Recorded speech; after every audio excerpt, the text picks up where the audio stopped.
février 2019, je pense qu'on est à notre 8e cadre d'architecture, dessin. Pas le concret, mais le dessin même de l'architecture. Il y a des périodes qui ont nourri ou qui ont fait en sorte que l'humanitaire se positionne comme un secteur d'intervention à part entière. Il y a toutes ces questions au niveau des inondations, la famine, d'abord la famine vers l'Éthiopie, l'Afrique de l'Est et tout cela, dans les années 90 et autres, où chacun intervenait. Chacun a le droit d'intervenir, chacun fait ce qu'il veut, aucune structuration en tant que telle, mais il y avait quelque chose. L'objectif était d'aider. Au fil du temps, les choses ont évolué. OCHA est venu en 1991.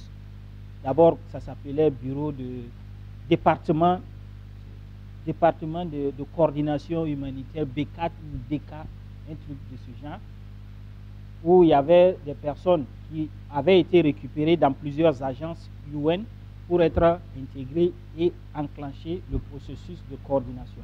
Depuis 2011, il y a eu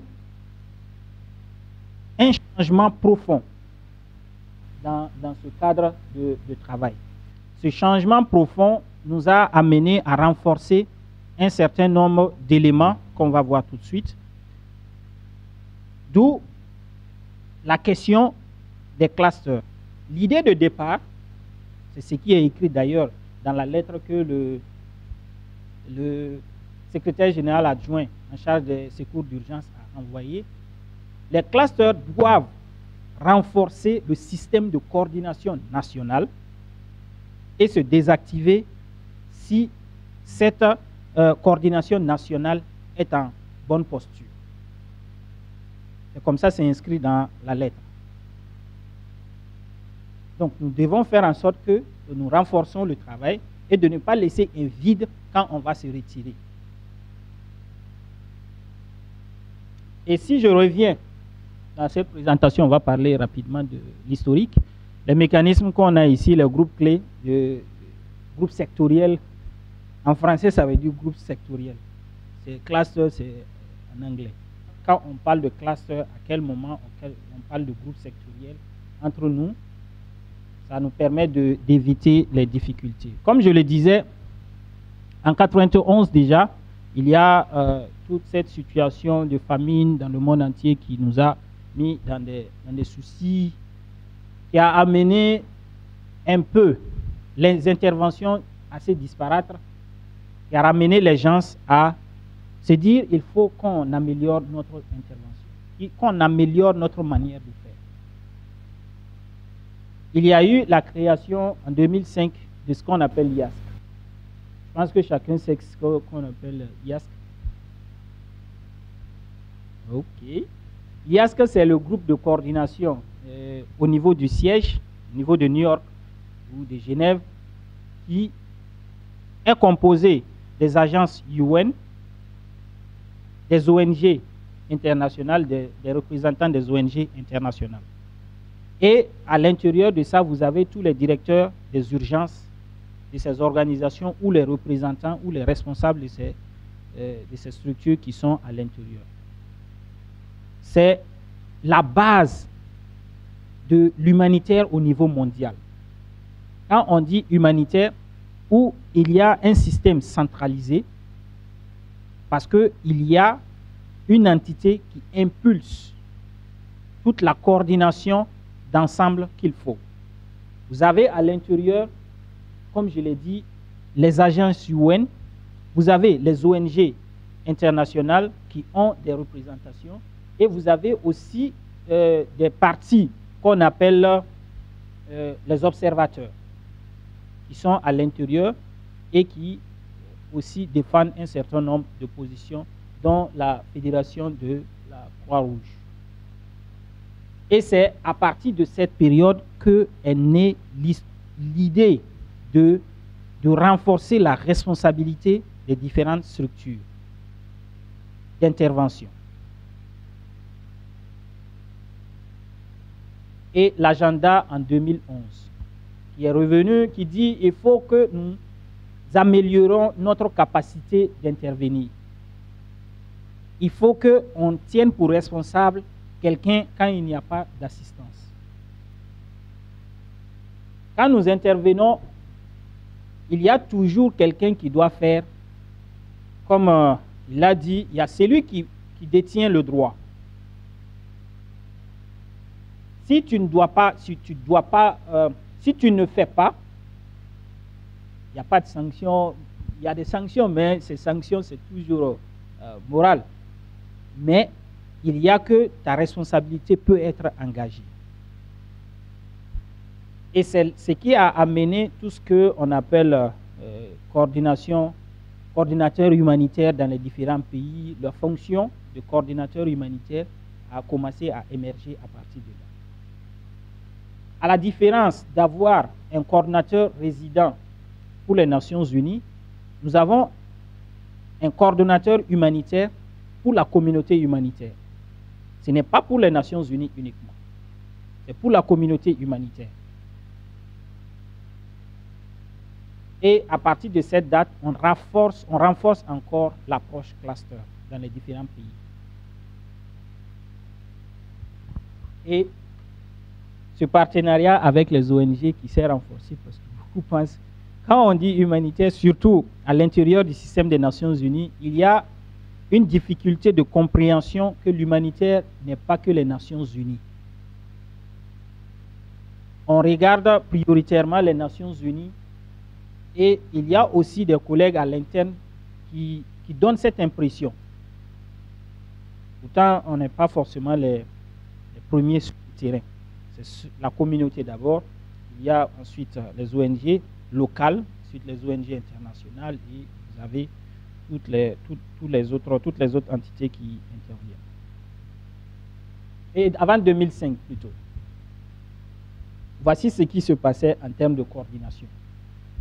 Il y avait quelqu'un au milieu, lui là, et il y avait tout ce beau monde. Lui, il donne de l'argent à lui, qui lui renvoie son information. Lui, il part faire ses évaluations, il rapporte à lui. C'était un cadre où chacun faisait ce qu'il veut, mais on doit s'assurer que lui, il reçoive l'information. Ça, c'est le cadre qui existait. Les ONG locales jusqu'aux ONG internationales, les agences UN, et la Croix-Rouge, chacun était là. Soit je suis dépendant, soit je suis indépendant, mais chacun n'a qu'à pouvoir intervenir dans un contexte.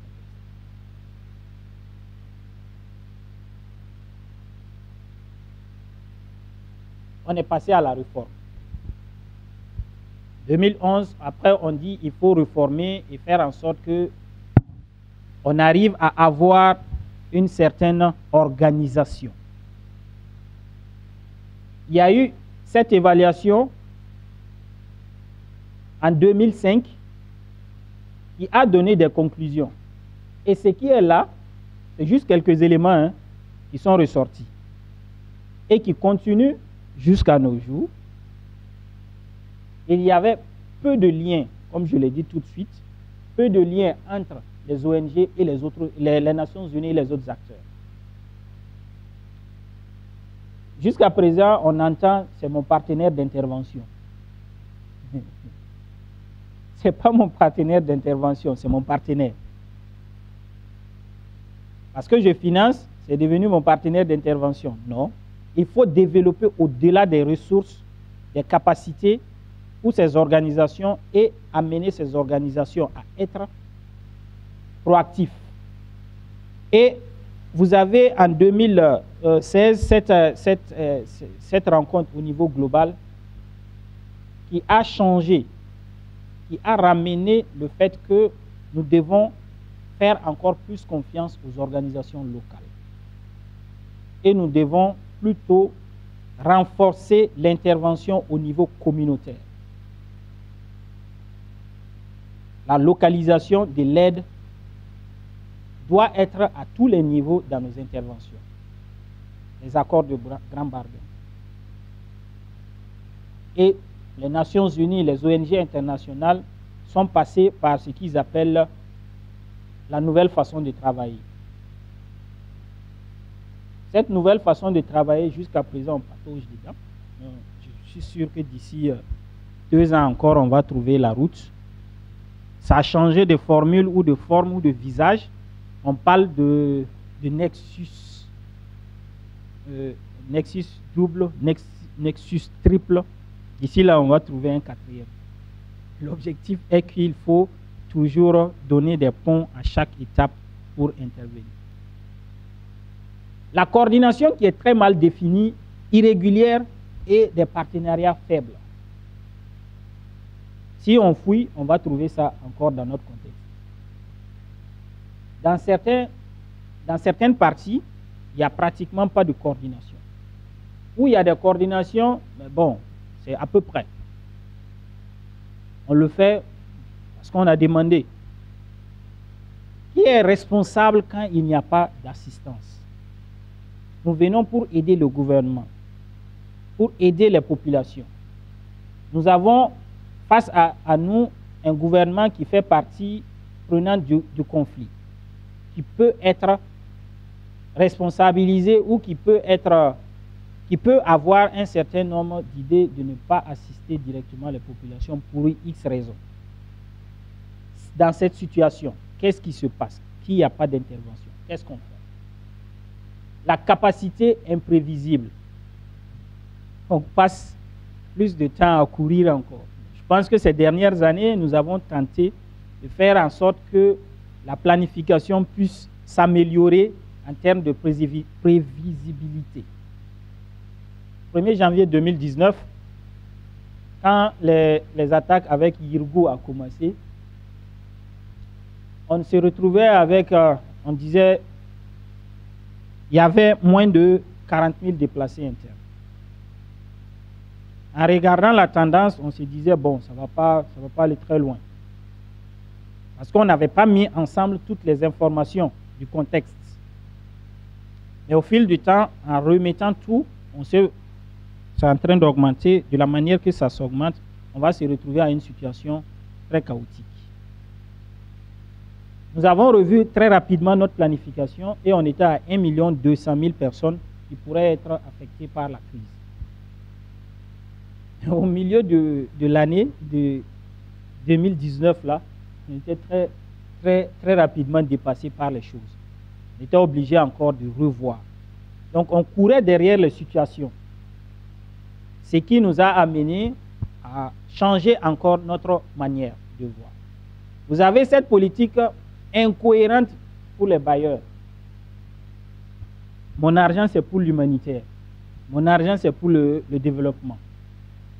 Ça fait en sorte que nous perdons de vue ce qu'on doit aider. Il y a eu l'année passée aussi une réunion de l'OCDE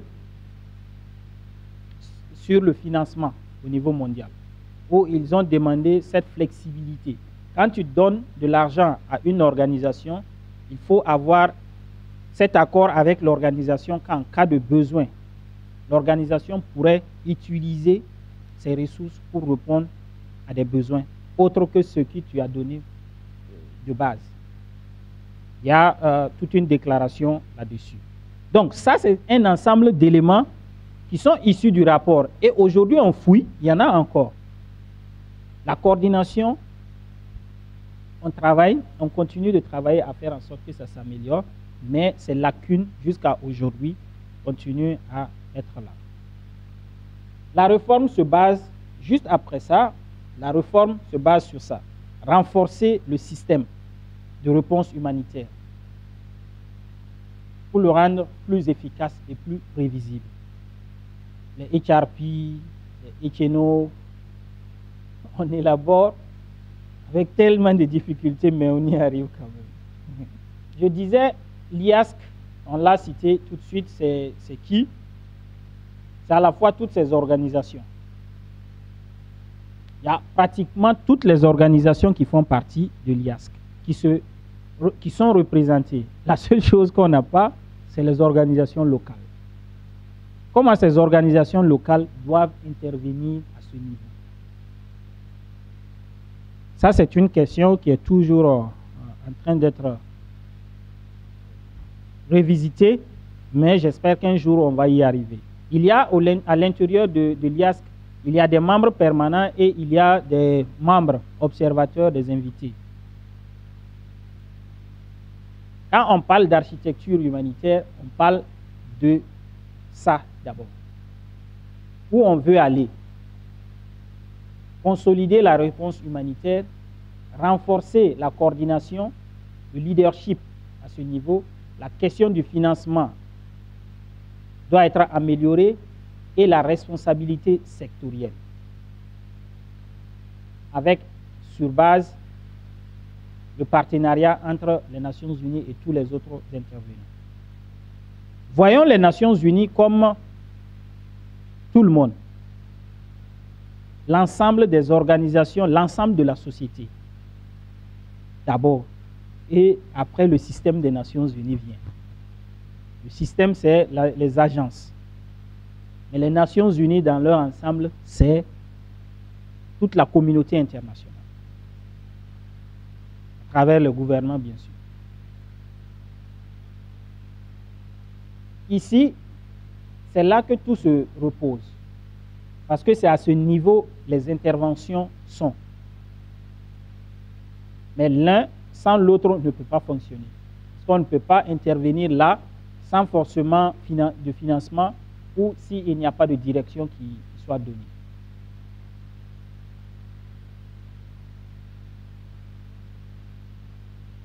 Les clusters. Au Burkina, on a cette spécificité où pour CCCM, on ne parle pas de CCCM, on parle plutôt de GSAT. Vous avez tout ce qui est cluster santé, tout ce qui est approche santé, c'est coordonné par l'OMS. Avec comme adjoint, je pense, c'est Terre des Hommes. Et vous avez la logistique qui est sous le leadership du PAM. La nutrition par l'UNICEF, avec ACF comme COLID. Vous avez la protection avec le HCR. Et à l'intérieur de la protection, vous avez 4 sous-domaines d'intervention. 4 sous-domaines de responsabilité, dont violence basée sur le genre, protection de l'enfant, violence basée sur le genre par UNFPA, protection de l'enfant par UNICEF, logement, droit et biens par HCR et mine, action anti-mine par UNMAS. Et à chaque groupe, vous avez un adjoint ou un co-lead par une ONG. Vous avez ici la question des abris. Vous avez 2 organisations parce qu'il y a 2 contextes différents. En contexte de violence, c'est-à-dire des groupes armés ou autres attaques, c'est le HCR qui est responsable, abri et AME. Mais en contexte d'inondation et de catastrophes naturelles, ce serait la Fédération internationale. Ou l'OIM qui permet tellement de modifications. Vous avez l'eau et l'hygiène qui est au niveau du UNICEF. La gestion des camps aussi, ça c'est ça dans notre contexte on appelle GSAT. C'est le HCR qui est responsable dans les contextes de conflits et comme la situation actuelle qu'on a au Burkina Faso, et les autres contextes pourra être gérés par l'OIM, où les deux le font ensemble par moment, par endroit. Ou par endroit, c'est l'OIM qui le fait et pas le HCR. Ce classeur n'existe plus. Ça a été supprimé. Relèvement précoce, qui était géré par UNDP, n'existe plus depuis l'année passée. Pour l'éducation, c'est UNICEF et Save the Children au niveau global qui gèrent ce cluster. Vous avez cela, télécom, la télécommunication d'urgence qui avait été à un moment utilisée ici dans le pays, pas en tant que cluster, mais en tant que groupe de travail l'année passée jusqu'à la fin de l'année pour mettre en place un certain nombre de dispositifs. parce que la couverture des réseaux est très faible dans plusieurs zones, et le groupe avait été mis en place pour mobiliser rapidement des ressources et mettre en place un certain nombre d'infrastructures pour permettre la communication d'urgence. Ça, c'est au niveau global. Même avec ça, en 2010, avec les inondations au Pakistan et le tremblement de terre en Haïti, on a vu une cacophonie totale partout, plein d'argent, aucune orientation, chacun faisait ce qu'il veut, chacun faisait ce qu'il peut. Et rappelant le changement encore, il y a cette architecture au niveau global qui a été réaffirmée. Réaffirmée pour le coordonnateur des secours d'urgence. Au niveau des Nations Unies, le secrétaire général a quelqu'un qui a juste sa mission, c'est de travailler à mobiliser les ressources, à mobiliser la communauté internationale, à mobiliser tout ce qui est outil pour gérer les urgences. Et il le fait au nom de l'Assemblée générale des Nations Unies. Vous avez l'organe où siègent, ce qu'on a vu passer, où siègent pratiquement toutes les entités à ce niveau. Et de là, la responsabilisation dont on parle, les agents chefs de lead et chefs de file des clusters au niveau global. Au niveau global, identifier une agence comme chef de file voudrait dire que cette agence, à la fois, apporte les ressources. En dernier recours, s'il n'y a pas d'argent, l'agence doit trouver l'argent pour intervenir. Mais aussi, l'agence doit mettre en place tous les moyens nécessaires pour qu'il y ait une coordination de son cluster. Les clusters qu'on a vus tout de suite. Et ça vient au niveau des agences ici. Mais partant de là, vous avez un lien direct entre les agences au niveau global et les agences au niveau pays. Mais au niveau national, le schéma commence à partir de là. Le coordonnateur des secours d'urgence nomme un coordonnateur humanitaire et le Burkina Faso a sa deuxième nomination. La première nomination, c'était en 2011, où Pascal Carorero avait été nommé juste avec l'insécurité alimentaire et nutritionnelle qui avait grandi. On avait pratiquement 3 millions de personnes qui étaient dans une phase très difficile. Et c'est en ce moment, il y a eu 2 classeurs qui avaient été activés, mais bon, très rapidement qui s'est désactivé seul. Et vous avez l'équipe pays humanitaire. L'équipe pays humanitaire, c'est l'ensemble des organisations intervenant au Burkina Faso qui mandatent un certain nombre d'organisations qui interviennent là. Vous avez des ONG internationales qui sont à l'intérieur, vous avez le mouvement de la Croix-Rouge qui est représenté, vous avez le CICR, vous avez tous les autres agences UN, toutes les autres agences UN qui sont à l'intérieur de cette équipe pays humanitaire. Ils décident des orientations dans le pays, des grandes orientations. On est à ce jour à 5 régions, c'est à travers eux. Bien sûr, on leur présente des informations et c'est sur cette base qu'ils prennent leurs décisions. Vous avez les agences dont on parle tout de suite, qui sont chefs de file. Et vous avez les coordonnateurs des clusters. Ils sont responsables, les coordonnateurs des clusters, pour apporter, engager la communication et la réponse pour leur cluster. Et vous avez nous qui sommes ici et on essaye d'aider tout ce moment. Contextualisant, comme je l'ai dit, on a depuis février 2019, où il y a eu des mois où il y en a eu 2 modifications. S'il y a des accords, s'il y a une nouvelle situation, parce que c'est très évolutif, on le représente. Vous avez la coordonnatrice humanitaire, Mme Metsi Maketa, qui est aussi coordonnatrice résidente du système des Nations Unies, il y a des discussions assez régulières avec la ministre en charge de l'action humanitaire ici.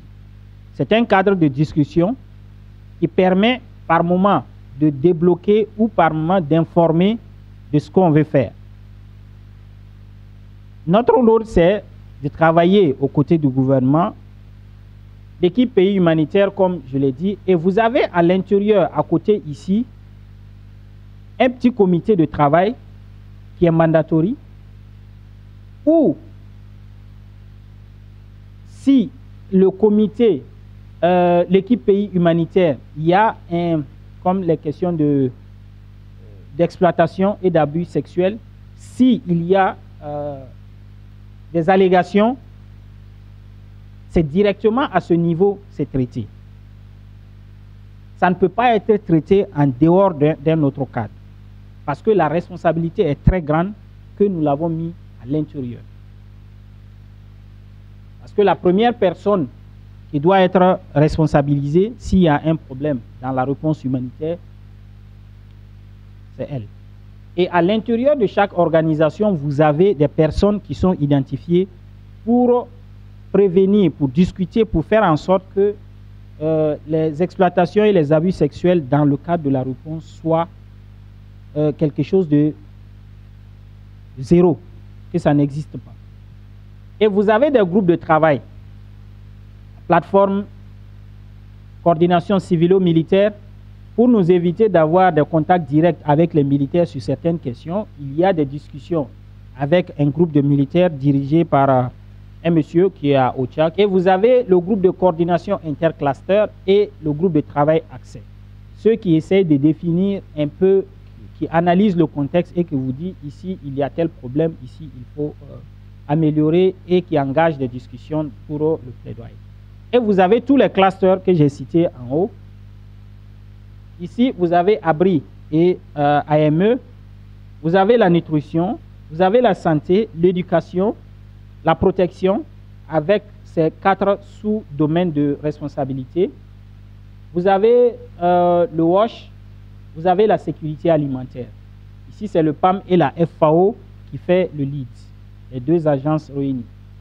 WASH, c'est l'UNICEF, ABRI, c'est HCR, nutrition avec UNICEF, santé OMS, éducation UNICEF et la protection HCR.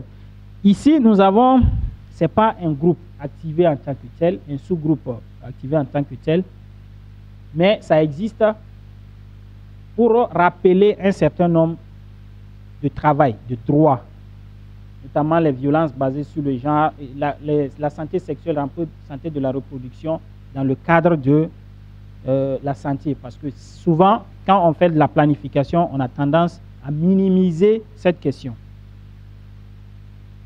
Et vous avez des groupes thématiques, transfert monétaire, santé mentale, ainsi de suite. Ça, c'est l'architecture au niveau national qui intervient dans le cadre des opérations pour ces régions. Nous avons 5 régions prioritaires d'intervention pour l'humanitaire au Burkina Faso. Le cluster activé officiellement possède des caractéristiques et des responsabilités spécifiques. Ce qui est important de retenir dans cette partie-là, comme vous l'avez mentionné avant, l'agence lead, l'agence chef de file du cluster a une obligation, c'est-à-dire de dernier recours. Quand les ressources n'existent pas, il n'y a pas de fonds, donc l'agence responsable, l'agence chef de file de ce cluster a le devoir justement et l'obligation de trouver des ressources. Donc, et un cluster activé officiellement possède des caractéristiques et des responsabilités spécifiques.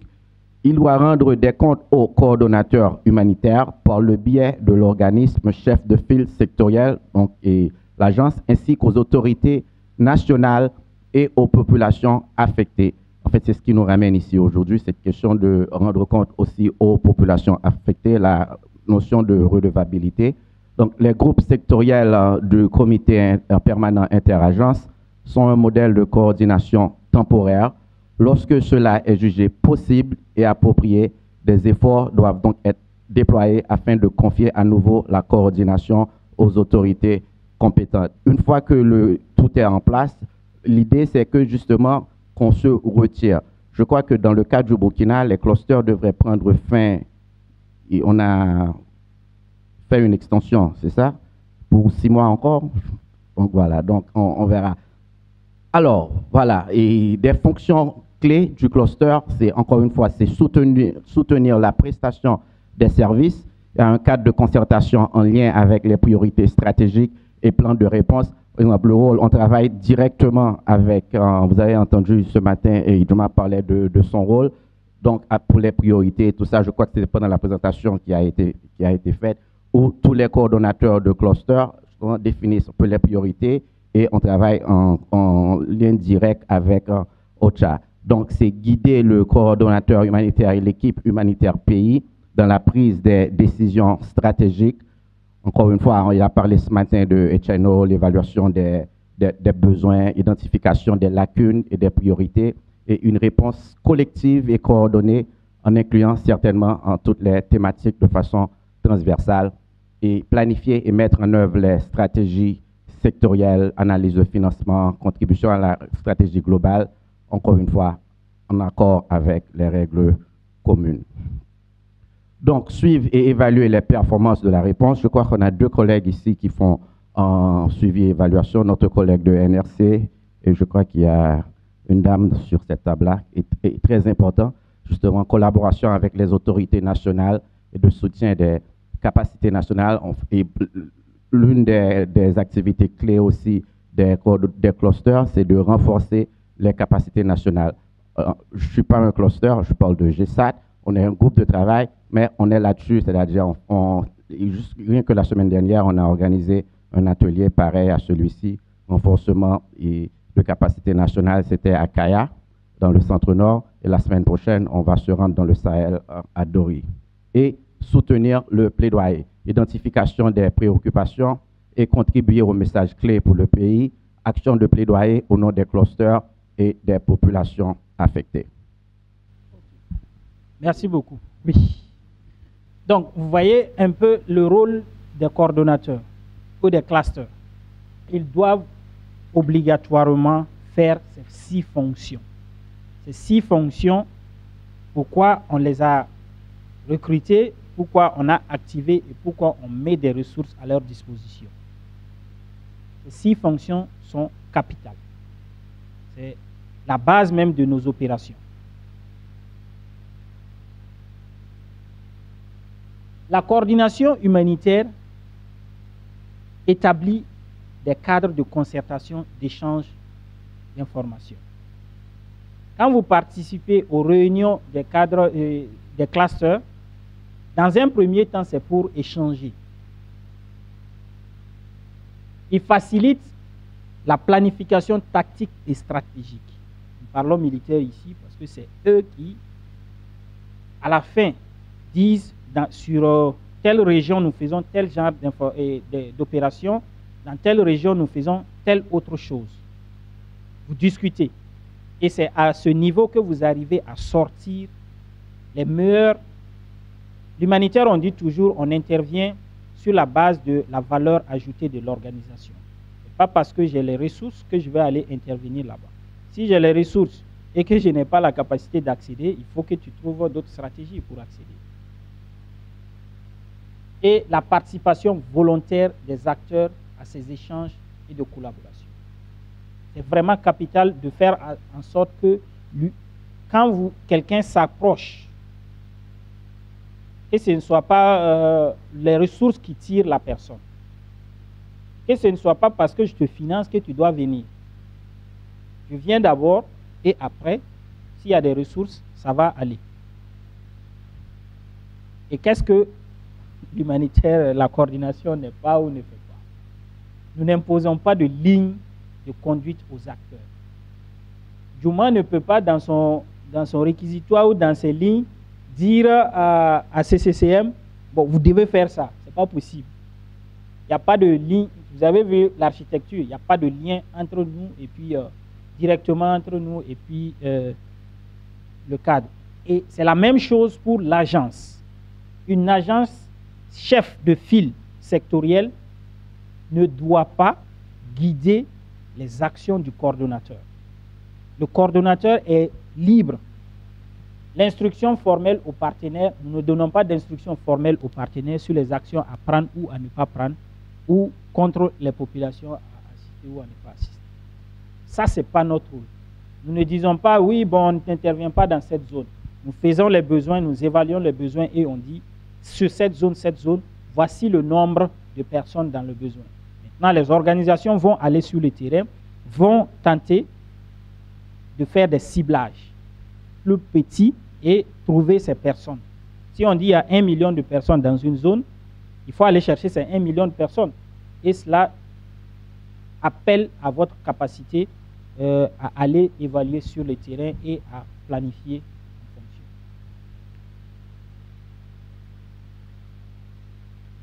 Et tout ça, c'est pour arriver à ces deux documents, pour aller chercher les ressources et assister les personnes. Analyser régulièrement les besoins, planifier, mobiliser les ressources, suivre et faire de la revue opérationnelle. Et à chaque étape, nous devons avoir en tête les personnes dans le besoin. Si je suis en train d'analyser les besoins, est-ce que les personnes dans le besoin ont été consultées?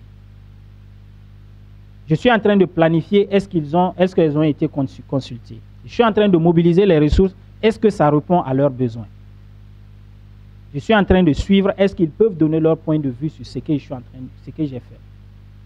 Et dans la revue et l'évaluation, c'est sur ces personnes, on va leur demander. J'ai fait ci, ça, est-ce que ça vous va? Non, c'est pas bon, il faut qu'on améliore. Et on reprend le cycle. À la fin.